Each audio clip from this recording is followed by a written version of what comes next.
आई आणि वडील सगळ्यांना हवे हवेसे वाटणारे, संस्कारांची शिदोरी देऊन माणूस घडविणारे शिल्पकार असतात. आपला चिखलातला जन्मही सार्थकी लावणारे ते आई बाबा असतात. त्यांचा सहवास नेहमीच हवा हवासा असतो. त्यांची माया, त्यांचे मार्गदर्शन, त्यांच्या उभेत वाढताना आपण लहानाचे मोठे कधी होतो ते आपल्यालाही समजत नाही. बाबांच्या हातातला आपला हात सुटून आपला हात धरून बाबा चालायला लागतो, तेव्हा आपल्याला आपला बाप कळायला लागतो. कुटुंबाचा आधारवड असलेल्या अशाच एका बापाची ही कहाणी आपण समजून घेऊया. आमचे बापू कैलासवासी गंगाधर शिवराम पगार म्हणजे आपले सर्वांचे बापू 18 एप्रिल 1952 रोजी कळवण तालुक्यातील पगार कुटुंबात एका तेजस्वी बालकाचा जन्म झाला. शिवराम गोविंदा पगार व दगुबाई शिवराम पगार या दाम्पत्याला 5 मुले व 2 मुली अशी एकूण 7 अपत्य. यातील 7वे अपत्य म्हणजे गंगाधर. सर्वसामान्य कष्टकरी शेतकरी कुटुंबात जन्मलेल्या गंगाधर यांचे प्राथमिक शिक्षण कळवणच्या जिल्हा परिषद शाळेत झाले. पदवीचे शिक्षण घेण्यासाठी ते नाशिक येथे गेले. कुटुंबाच्या जबाबदाऱ्या पूर्ण करण्यासाठी पदवीचे शिक्षण अपूर्ण सोडून गंगाधर बापू घरी परतले. कुटुंबाला आर्थिक हातभार लावण्यासाठी त्यांनी व्यवसायात पदार्पण करण्याचा निर्णय घेतला. नाशिक येथे पदवीचे शिक्षण घेत असताना फॅब्रिकेशनचे कौशल्य त्यांनी प्राप्त केले. या कौशल्याच्या आधारावर कळवणसारख्या तालुक्याच्या ठिकाणी 1972 मध्ये यशवंत इंजिनिअरिंग वर्कशॉपची त्यांनी मुहूर्तमेढ रोवली. इथूनच त्यांच्या व्यावसायिक प्रवासास सुरुवात झाली. जिद्द, चिकाटी, मेहनतीने त्यांनी फॅब्रिकेशनचा व्यवसाय नावारूपाला आणला. व्यवसाय करत असतानाच गंगाधर बापूंचा पंचक्रोशीतील राजकीय आणि सामाजिक क्षेत्रातील कार्यकर्त्यांशी त्यांचा संपर्क वाढत गेला. मित्रपरिवारही वाढत गेला. त्या काळातील शेतकऱ्यांच्या अडीअडचणींवर मात करण्यासाठी, शेतकऱ्यांचे प्रश्न सोडविण्यासाठी त्यांनी प्रस्थापित शेतकरी चळवळीत सक्रिय सहभाग घेतला. विविध आंदोलनातही ते सहभागी झाले. राजकीय, सामाजिक व व्यावसायिक प्रगतीचा आलेख उंचावत असतानाच ते गंगाधरचे गंगाबापू कधी झाले ते कळलेच नाही. फक्त कुटुंबाचेच गंगाबापू नव्हते, तर ते कळवण पंचक्रोशीतील बापू होते. तीच त्यांची ओळख कायम झाली. एका यशस्वी उद्योजकाचा राजकीय व सामाजिक प्रवास सुरू असताना भौर गावातील रामराव भिलाजी पवार व नर्मदा रामराव पवार यांच्या ज्येष्ठ सुकन्या शकुंतला यांच्यासोबत 25 मे 1975 रोजी थाटामाटात विवाह सोहळा संपन्न झाला.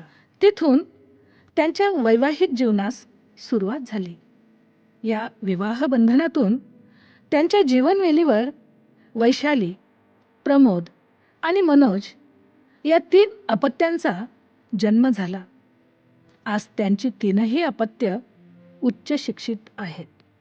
त्यांच्या जीवनात यशस्वी आहेत, आनंदी आहेत. गंगाबापू या सगळ्या आघाड्यांवर यशस्वी होत असतानाच अत्याधुनिक तंत्रज्ञानाचा वापर करून त्यांनी आधुनिक शेती व्यवसायात प्रचंड यश संपादन केले.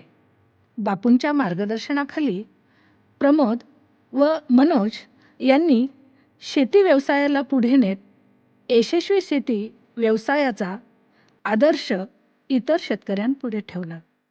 पारंपरिक शेतीला नवीन तंत्रज्ञानाची जोड देत इतर शेतकऱ्यांसाठी बापूंची मुले, बापूंचा शेतशिवार आदर्श परिवार बनले. बापूंच्या या यशस्वी प्रवासात त्यांना प्रमोद आणि मनोजची सक्रिय साथ मिळाली. सोबत गंगाबापूंच्या सौभाग्यवती शकुंतलामाई यांची खंबीर साथ होती. माईने बापूंच्या बरोबरीने कुटुंबाच्या जबाबदाऱ्या उचलल्या. कुटुंबातील सगळ्यात लहान सून म्हणून सगळी कर्तव्य पार पाडली. बापूंच्या व्यक्तिमत्वाला माईमुळे अधिक झळाळी प्राप्त झाली. बापूंच्या आणि कुटुंबाच्या प्रत्येक सुखदुःखात माई बापूंच्या सोबत उभी राहिली. जीवनाचा प्रवास हळूहळू विविध रंगात रंगून पुढे सरकत जातो. दिवस मावळतीकडे झुकत जातो. सायंकाळ अधिक रंगीत आणि शांत शीतल होत जाते. बापूंचेही हेच झाले. त्यांचा परिवार हळूहळू वाढत गेला. दाभाडी येथील ॲडव्होकेट LK निकम व सौ रेणुकाताई निकम यांच्या सुसंस्कृत कुटुंबातील ॲडव्होकेट रवींद्र लक्ष्मण निकम हे जावई म्हणून पगार परिवारात आले. तसेच नाशिक येथील विश्राम पंडित सोनवणे व ललिता विश्राम सोनवणे यांची सुकन्या मनीषा ही मोठी सून आणि लखमापूर येथील मोठा भाऊ तुळशीराम भामरे व छाया मोठा भाऊ भामरे यांची सुकन्या नूतन लहान सून म्हणून कुटुंबात सामील झाल्या. हळूहळू घरातील पिलांनी घरट्यातला किलबिलाट वाढला. धैर्यशील, साक्षी, सार्थक, वेदांत, स्वराज, हर्षवर्धन यांच्या चिमुकल्या पावलांनी 6 नातवंड पगार परिवारात आली. नातवंडांसाठी बापू आता बापू बाबा झाले. आजोबांच्या भूमिकेतले प्रेमळ, हळवे, कुटुंब वत्सल आजोबा नातवंडांसाठी रोल मॉडेल होत गेले. नातवंडांनी चांगल्यात चांगले शिक्षण घ्यावे, जीवनात यशस्वी व्हावे, नातवंडांनी आदर्श नागरिक व्हावे म्हणून बापूंनी नातवंडांना शिक्षणासाठी मोठ्या शहरात पाठविले.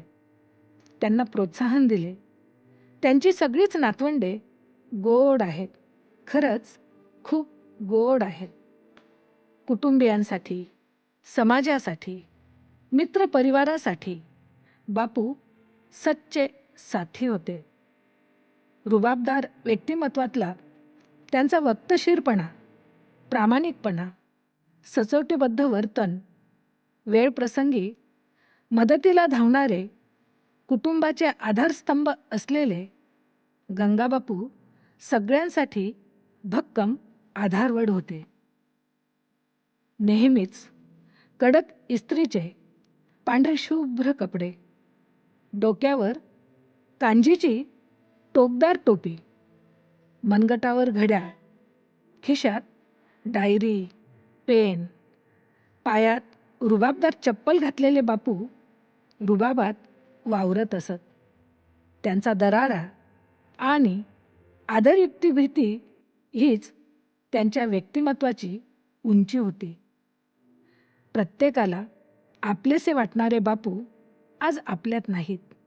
हे मनाला सांगूनही पटत नाही. आता उरल्यात फक्त आठवणी.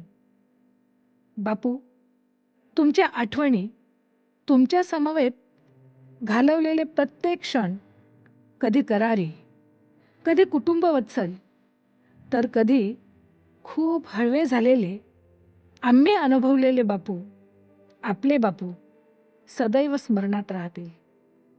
बापू, तुमचे मार्गदर्शन, तुमचे संस्कार, संदेश, आदर्श आमच्या हृदयात, आमच्या प्रत्येक श्वासात कायम राहतील. आपल्या नावलौकिकाला शोभेल असाच आपल्या कुटुंबाचा वारसा आम्ही यशस्वीरित्या मार्गक्रमण करू, हीच आपल्यासाठी खरी श्रद्धांजली असेल. बापू, इतकं दिलत, इतकं दिलत, इतकं दिलत, की खरंच सांगते, माणूस केलत तुम्ही आम्हाला. तुमचं प्रेम स्मरून इथून जाताना, तुमच्या मायेत चिंब भिजून न्हाताना, तुमच्यासमोर उभं राहून गाताना मन अगदी भरून येतं, डोळ्यातून झरून येतं. डोळ्यात जेव्हा आसू असतात, तेव्हाच माणसं माणसं असतात. म्हणून म्हणते, बापू, तुम्ही आम्हाला इतकं दिलत, इतकं दिलत, इतकं दिलत. खरंच सांगते, माणूस केलं तुम्ही आम्हाला, माणूस केलं.